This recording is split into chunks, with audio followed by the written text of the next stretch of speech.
কেরানীগঞ্জের ঘাটারচর এলাকায় মিলেনিয়াম সিটির অবৈধ দখল উচ্ছেদে অভিযান পরিচালনা করেছে রাজুক। সেখান থেকে সরাসরি যুক্ত হচ্ছেন সহকর্মী হাসান মাহমুদ। হাসান, অভিযানের বিস্তারিত জানাবেন।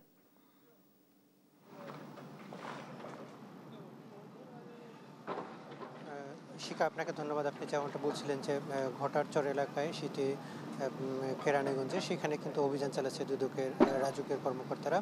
এবং আমরা এখানে মিলেনিয়াম সিটি নামে একটি বেসরকারি উন্নয়ন ডেভেলপার কোম্পানি, তারা কিন্তু এখানে যে আবাসন সিটি করেছিল, সেখানে অভিযোগ ছিল যে সেখানে পাশের যে একটি খাল ছিল, সেই খালের বড় একটি অংশ তারা দখল করে ফেলেছে। এবং সেখানে রাজধানী সম্প্রসারণের যে বিশেষ প্রকল্প ড্যাপ বলা হয়, সেই ড্যাপের কিন্তু যে পরিকল্পনা ছিল, সেই পরিকল্পনার বাইরে এই সব জায়গাগুলোকে তারা দখল করে আসলে অবৈধভাবে স্থাপনা তৈরি করছিল।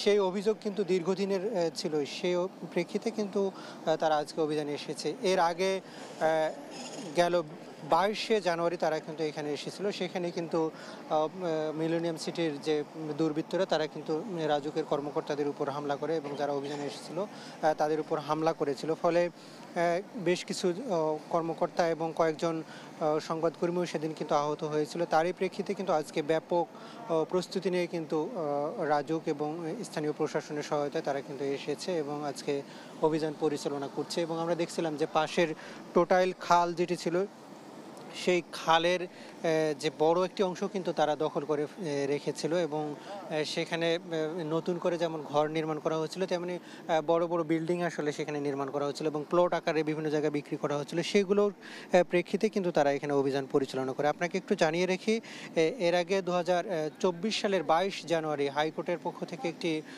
রিট পিটিশনের প্রেক্ষাপটে এখানে কিন্তু ওই অভিযানের নির্দেশ দেয় এবং অবৈধ যেসব স্থাপনা রয়েছে সেগুলোকে উদ্ধারের নির্দেশ দিয়েছিল আদালত। কিন্তু বিভিন্ন সময় তারা আসলে এই অবৈধ স্থাপনাগুলো সরানোর জন্য চিঠি দিয়েছিল মিলেনিয়াম ডেভেলপমেন্ট কোম্পানি যেটি রয়েছে, এই আবাসন প্রকল্প, সেই প্রকল্পকে তারা নির্দেশ দিয়েছিল। কিন্তু পরবর্তীতে দেখা গিয়েছে সেই সব জায়গায় কিন্তু তারা সেভাবে কার্যকর কোনো পদক্ষেপ নেয়নি, উল্টো নতুন নতুন ভবন নির্মাণের যেসব কার্যক্রম সেগুলো কিন্তু চালিয়ে গিয়েছে। ফলে অনেকটা বাধ্য হয়ে গেল বুধবার অর্থাৎ 22 জানুয়ারি তারা এসেছিল। সেখানে কিন্তু বড় ধরনের একটি হামলার ঘটনা ঘটে। আজকে আমরা দেখেছিলাম যে যেহেতু এর আগে হামলার ঘটনা ঘটেছিল, সেই কারণে কিন্তু আজকে ব্যাপক প্রস্তুতি নিয়ে রাজুকের কর্মকর্তারা এসেছে। সেখানে র্যাব, পুলিশের পাশাপাশি গোয়েন্দা সংস্থার লোকজন কিন্তু সকাল থেকেই আশেপাশের এলাকায় তৎপরতা দেখিয়েছে। এবং আমরা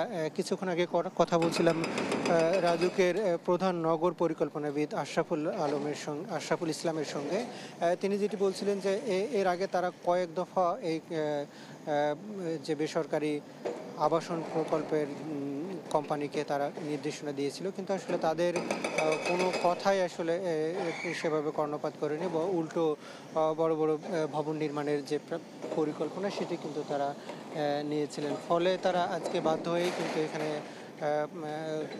আজকে এসেছেন অভিযান পরিচালনা করার জন্য। আমরা এই মুহূর্তে দেখছি যে তারা প্রায় 4 তলা কমপ্লিট হয়ে একটি ভবনের কাঠামো তারা কিন্তু ভেঙে দিচ্ছেন।